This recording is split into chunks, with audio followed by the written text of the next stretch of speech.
Welcome back खवातीन वज़ात। अब हम बात करेंगे रिहेबिलिटेशन सेंटर्स की, यानी वो जगहें जहाँ टूटी हुई ज़िंदगी को दोबारा से संभाला जाता है।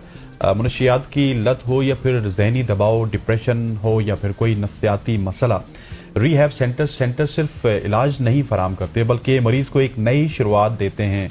यहाँ डॉक्टर्स, माहिर नफ्सियात और काउंसलर्स की मदद से बहाली का एक ऐसा निज़ाम होता है जो फ़र्द को दोबारा खुद एतमादी के साथ नॉर्मल ज़िंदगी की तरफ वापस लाता है। सवाल यह है कि क्या हमारा मुआशरा रिहैब को शर्मिंदगी समझता है या फिर इलाज और बेहतर होने की उम्मीद। आज हम इस मौजू के ऊपर गुफ्तगू बिल्कुल जी, आप सही कह रहे हैं। और डॉक्टर फजल वाहिद साहब ने हमें ज्वाइन स्टूडियो, सीईओ हैं आप लाइफलाइन के। बहुत शुक्रिया सर आपके वक्त के लिए। हम यहीं से शुरू करते हैं। मेरे ख्याल में सब लोग ये चीज़, जैसे हसनैन ने बड़ा अच्छे से क्लियर किया कि रिहैबिलिटेशन सेंटर्स में मकसद क्या होता है, ये बात तो क्लियर हो गई। लेकिन मैं आपसे यहाँ से सवाल करना चाहूंगी कि वो कौन सा ऐसा स्टेज आता है, वो कौन सा ऐसे क्रिटिकल स्टेज होता है, फेज होता है, जहाँ पर पेशेंट को सबसे ज़्यादा नीड और सपोर्ट की ज़रूरत होती है। आई थिंक फंक्शनल इम्पेयरमेंट ये होता है कि जब आपकी ज़िंदगी जो है वो ड्रग्स की वजह से या किसी भी साइकाइट्रिक इशू की वजह से मुतासर हो जाती है।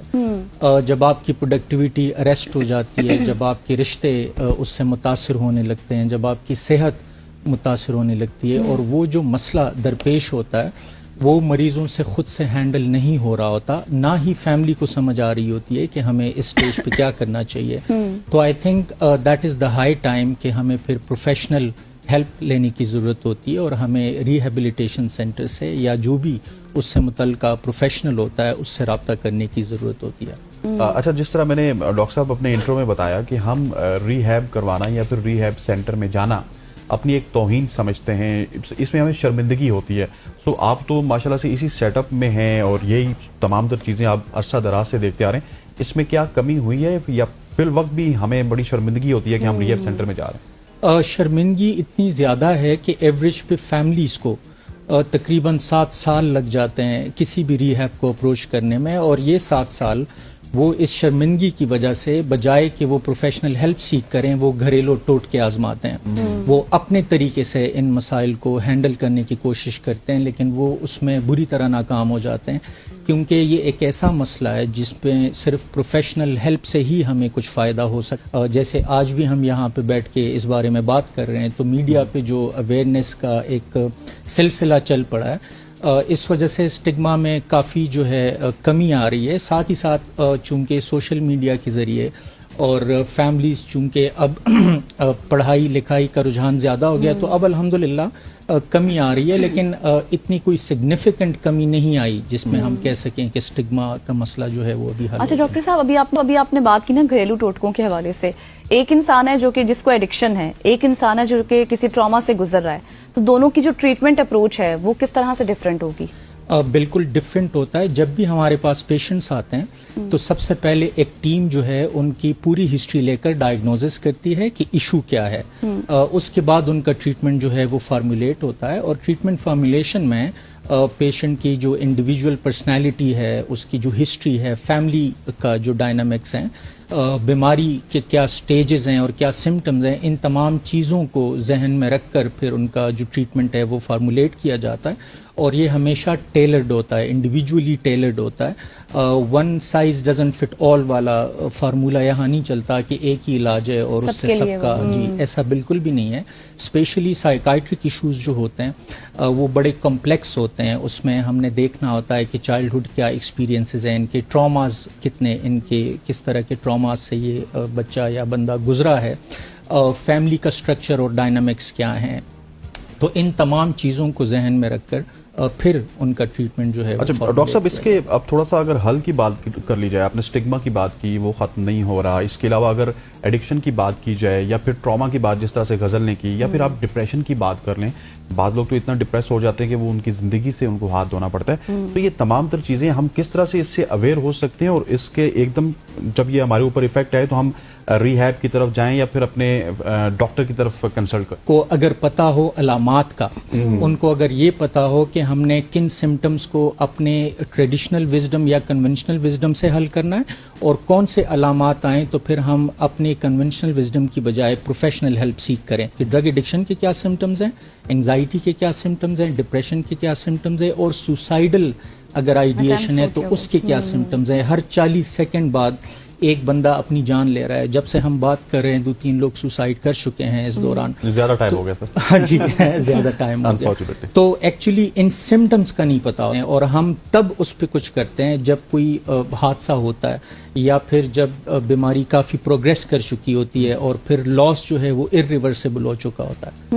تو علامات صاحب یہ علامات کے حوالے سے تو آپ نے بات کی. ابھی پاکستان میں جتنے بھی ریہاب سینٹرز ہیں جن میں یقینی طور پر آپ بھی کام کر رہے ہیں, آپ دیکھ بھی رہے ہیں, کیا چیلنجز آپ کو اس وقت ہیں جو آپ فیس کر رہے ہیں, اور آپ کو لگتا ہے کہ ہمارے جو سینٹرز ہیں وہ انٹرنیشنل سٹینڈرڈز کو میٹ کر رہے ہیں؟ یہ بڑا اہم سوال ہے. دیکھیں ریگولیٹری اتھارٹیز تو ہیں پاکستان میں, لیکن ڈیفینیٹلی سٹینڈرڈز میٹ شاید نہیں ہو رہے, کیونکہ اگر ہم تعداد کو دیکھیں تو اس مسئلے میں دن بدن جو ہے تعداد میں اضافہ ہوتا جا رہا ہے. تو یہ پرابلم ہم سے کنٹین تو نہیں ہو پا رہا. تو سٹینڈرڈائز کرنے کی ضرورت ہے. آئی تھنک ریگولیٹری اتھارٹیز کو اس پہ کام کرنا چاہیے کہ تمام ریہیبس جو ہیں پاکستان میں وہ ایک سٹینڈرڈ پروٹوکولز کو وہ فالو کریں. پہلی ہی بڑا سٹگما ہے, پہلی ہی جو ہے بدنام ہے یہ انڈسٹری بہت زیادہ. تو آئی تھنک ہم مزید میل پریکٹسز کو افورڈ نہیں کر سکتے, اور اس کو بہتر بنانے کے لیے آئی تھنک 2 سٹیجز پہ کام ہو سکتا ہے. نمبر 1 جو ہمارے اسٹیٹ انسٹیٹیوشنز ہیں جو ریگولیٹ کرتے ہیں ان کو بھی کام اچھا کرنا چاہیے, but at the same time families کو اور جو کلائنٹس ہیں ان کو بھی اویئرنیس ہونی چاہیے کہ ہمیں کسی بھی ریہیب میں یا کسی بھی مینٹل ہیلتھ انسٹیٹیوشن میں ہمیں کیا کیا چیزیں دیکھنی ہیں اور پرکھنی ہیں یہ فیصلہ کرنے سے پہلے کہ ہمیں یہاں علاج کروانا ہے کہ نہیں. تو یہ دونوں آئی تھنک اگر پیرالل چلیں گے تو تبھی پریشر ہوگا اور سٹینڈرڈ جو ہیں وہ آٹومیٹکلی پھر میٹ ہوگا. اچھا ڈاکٹر صاحب, everything starts when we talk to someone, when we listen to someone. مطلب آپ نے ابھی انسٹیٹیوشنس کی تو بات کر لی, لیکن گورنمنٹ لیول پہ, آرگنائزیشنس کے لیول پہ, انسٹیٹیوشنس کے لیول پہ ہمیں کس طرح کی آگاہی دینی چاہیے لوگوں کو؟ کب جو ہے ہمیں اپروچ کرنا چاہیے جب وہ رویہ کوئی بھی ہو, وہ ڈپریشن ہو, وہ انگزائٹی ہو, وہ پرسسٹنٹ ہو, وہ کنسسٹنسی ہو اس کے اندر. نمبر 1. نمبر 2 ہم یہ دیکھیں کہ کیا اس سے اس بندے کی زندگی متاثر ہو رہی ہے. اگر اس کی زندگی متاثر ہو رہی ہے, فار ایگزامپل اگر کام کاج پہ فرق پڑ رہا ہے, وہ جاب پہ نہیں جا پا رہا, اسٹڈیز میں اس کی پرفارمنس ڈکلائن ہو رہی ہے, یا بزنس میں لاس ہو رہا ہے اس کی وجہ سے, اس کے ریلیشن شپ اس کی وجہ سے متاثر ہو رہے ہیں, اس کی صحت متاثر ہو رہی ہے, اس کی روٹین جو ہے sleep wake cycle for example متاثر ہو رہا ہے, وہ رات کو جاگتے ہیں دن میں سوتے ہیں, ورک ریسٹ سائیکل ان کا متاثر ہے, ان کے رویے جو ہے وہ متاثر ہو رہے ہیں, یعنی وہ آئسولیشن میں جا رہے ہیں, یا وہ چڑچڑاپن ان کے اندر بہت زیادہ آ رہا ہے, یا وہ ڈسمسو ایٹیٹیوڈ ہے. ہمیں الرٹ ہونا چاہیے جب بھی ہمیں کسی اپنے لوڈ ون میں یہ سمٹمز نظر آ جائیں تو ہمیں فوراً الرٹ ہونا چاہیے, اور ہمیں سب سے پہلے ہمیں بیٹھ کر اس بندے سے بات کرنی چاہیے. ٹھیک ہے, ہم ان کے ساتھ بات کریں کہ ہم یہ چیز جو ہے کافی دنوں سے نوٹ کر رہے ہیں, تو یو کین ٹرسٹ اس, آپ ہم سے بات کریں اور ہم ہیلپ کرنا چاہتے ہیں, ہم جج نہیں کریں گے آپ کو. تو آئی تھنک اگر ہم ایک سیف اسپیس دیں اور ڈائلاگس کو, بات چیت کو ہم حصہ بنائیں اپنے روٹین کا, گھر میں یہ ہم ایک رواج ڈال دیں بات چیت کا. انفارچونیٹلی دور ایسا آ گیا کہ گھر میں سب کے چھوٹے چھوٹے اپنے جزیرے ہیں, اور پوری دنیا سے ہم کانٹیکٹ میں ہوتے ہیں, سامنے والے کے ساتھ نہیں ہوتے. جی, پوری دنیا سے ہم کانٹیکٹ میں ہوتے ہیں, لیکن گھر میں نہیں پتا ہوتا کہ کوئی کیا کر رہا ہے. بالکل صحیح. تو یہ ہمیں تھوڑا سا اپنے گھر کے جو ٹریڈیشنز ہیں ماحول کو چینج چینج کرنا. بالکل جی. ڈاکٹر فضل واحد صاحب ہمارے ساتھ موجود تھے.